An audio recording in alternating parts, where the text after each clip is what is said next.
So as per usual, I get ahead of myself and removed all the furniture before I showed you what it looked like. But I'll insert a picture here so that you can see the before, what it was looking like. I shared with you guys in a previous video. So I was just in the middle of rolling up the rug when I was like, oh my gosh, I forgot to do a before. So here's the before. Okay, update. We just pulled the mantle off the facade, and this is what we are dealing with.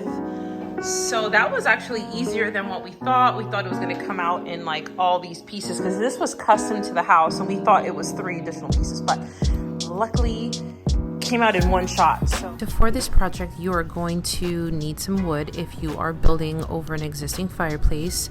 You will also need cement board, cement glue, a blade for your machine if it does not have an attachment to cut cement, and we use some feather finish to coat it, and Venetian plaster paint. This is the board that we use. I really liked it because it was small enough to carry in and out of the house, and it wasn't that heavy. So here my husband is using his hand grinder with an attachment that cuts cement. This was really easy, guys. Don't be afraid of this project. Okay, we got the first cut in. Dave did an amazing job. This is the template, the cement board, and then here's the 2x4 that he has to just shimmy off a little piece there, but this is the gist. So we're just going to repeat that this way, and this way, and this way. And then we're going to get some plaster and finish this off. So hopefully this shouldn't be more than a 2-day project. Okay, so right before we start cutting the facing of the fireplace, my husband decided to put this frame that's going to give it some stability so that it doesn't flex when we put the cement boards on there. So this was really easy. We actually had this wood already in our garage from previous work.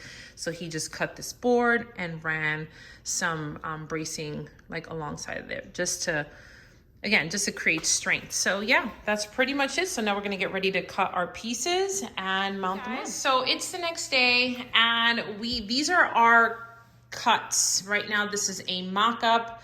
Nothing's installed, it's basically hanging here. So this is kind of just to see, you know, if we need to trim anything, we need to file anything down. So far, everything looks really good. My husband's very precise, so this is looking almost perfect. So all that we have to do now is adhere it. We have glue as well as screws, and we're gonna assemble it, and then I'm gonna run out to Lowe's and get this plaster product. I believe it's by Valspar. It's the Venetian plaster. So I'll take you with me to the store and I'll show you what I pick up. Then this week I'm going to clean this wall and do painting in here. So yeah. Okay, quick update. Here is the product. They literally had 2 cans left. Venetian plaster. It's just in white. I did not tint it.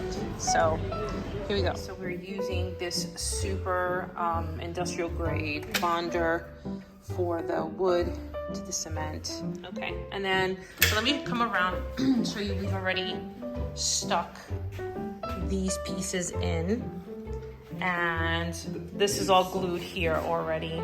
So now we're just gonna put here's one L, here's the other L, and that's left and right, and then that's it. And then tomorrow we're going to do all of our plastering. Well, let me back that up. We're going to patch the seams and then let that dry, sand it down, and then do the plastering. So we got the right side done. Now we're gonna adhere the left side.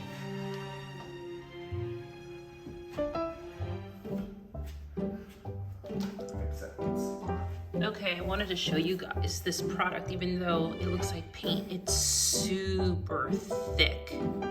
Super thick. So it's not paint, it's definitely very thick. So I'm just gonna put it on with this.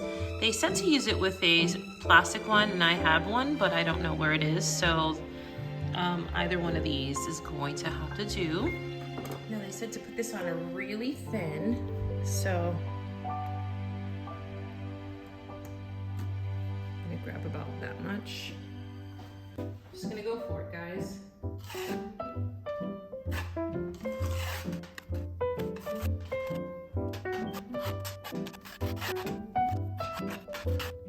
So here's a quick update. This is it drying, and guys, I'm absolutely in love. So guys, I forgot to feather finish, and I went ahead and started spackling or using this plaster on the fireplace, and as it was drying, it created this crackle effect. That was not the look I was going for. It did not stay this pretty and this textured. No, it did not. It wound up just completely cracking and becoming a hot mess, and so I was so upset I didn't even film it for you guys. But the issue was the plaster had a reaction to the cement board because the cement board was not primed. So lesson learned. Okay, so we are currently using some of the feather finish. We laid down our little, we're doing this in sections because this stuff dries really, really quick. So we did the top part. It always looks rough when you first do it. This is going to have to take a second coat. We're starting with the front and then working our way. We're gonna save the base for last. And yeah, so we're kind of just doing the corners. So right now we're adding the little brace under here first. So I just wanted to show you guys this whole process. Oh my goodness. Thought this was gonna be like a 1 or 2 day project that turned into a nightmare. But it seems like it's getting resolved and we are much more confident now. Honestly, if this house wasn't such a French provincial style home, this is so up my alley. I'm a minimalist and I just love concrete, and it looks so cool, but it's not staying like this. I just wanted to show you. I sanded it down so that any bumpies, any scratches were just all smooth. I'm gonna take a dry brush and brush off the dust, and then I'm gonna get my masonry paint and paint. Guys, I could not afford to go through that whole experience with that Venetian plaster. So here I am using another Valspar product. This is the masonry floor and porch paint. This is really nice and thick, and it gave me a wonderful coverage. I did do 3 coats, and all the texture that was behind it from the feather finish just came right through. So this was a win for me, and I was just loving the texture.